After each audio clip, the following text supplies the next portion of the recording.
Often in a program, you'll have more than one comparison to make, and those comparisons will be related to each other. When that occurs, you need to use what are called the logical operators. And we're going to start off by looking at how the logical operators work generally, and then we'll look at some specific Python examples. The logical operators are and, or, and not. And what you're seeing in front of you are the truth tables for the logical or Boolean operators. So let's take a look at the AND truth table first. AND is the first of the logical operators. And in the headings, you see relational expression 1, RE1, relational expression 2, RE2, and result.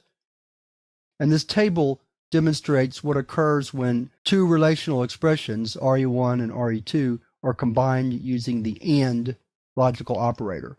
So for example, if RE1 is true and RE2 is true, then the complete expression RE1 and RE2 is true.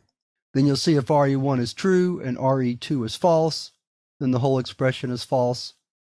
If RE1 is false and RE2 is true, the result is still false. And then finally, if RE1 is false and RE2 is false, then of course the result is false. Now let's move down and look at the OR truth table. Here we see that if RE1 and RE2 are true, then the result is true. If RE1 is true and RE2 is false, the result is still true. If RE1 is false and RE2 is true, the result is true. And only if RE1 is false and RE2 is false is the whole expression false. And then finally, although we're not going to look at it in this lesson, is the NOT truth table. NOT simply negates a Boolean value. So for example, not true is false and not false is true. There are programming situations where we need not, but for this particular lesson, we're only going to look at and or. So now that we've seen how they work theoretically, let's look at a couple of simple examples of and or, and we'll see them again later in the lessons. So we're going to bring up the Python shell. So the first thing we're going to do is create a couple of variables. And I'm going to demonstrate how AND works using these two variables. So we have hours worked equals 39, salary equals 39,000.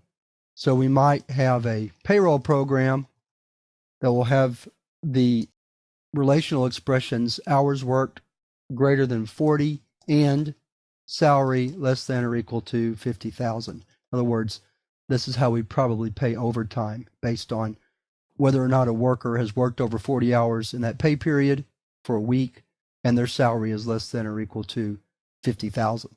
So you see that's false, and it's false because hours worked is not greater than 40, it's actually less than 40. So this first expression, hours worked greater than 40, is false, so that makes the complete expression false. All right, let's look at another example, this time using OR. So here we're going to write a password program, actually just a very small fragment. And we're going to set our password equal to guest, uppercase guest. And then we're going to look and see what the user enters for their password. And here we're going to say if they entered guest as lowercase or they entered it as uppercase, then that will be okay. So the way we do that is by using the logical operator OR, saying the password can be equal to lowercase guest or the password can be equal to all uppercase, which is what it's set to. So if we hit enter, we see that's true. So that's how the logical operators work. I guess I can show you not real quick just to demonstrate how it works. We can say not 100 equals 100, and that will return false because 100 equals 100 is true. So not true is false. And then we could say something like not 100 less than 1. That returns true because, of course, the relational expression is false and not false is true. So those are the logical operators. And like I said earlier, we will be working with them more as we demonstrate how the if statements work. But we're finished with this lesson for now, and we're ready to move on to actually making real comparisons in Python by examining how the simple if statement works. And that's the topic of the next lesson.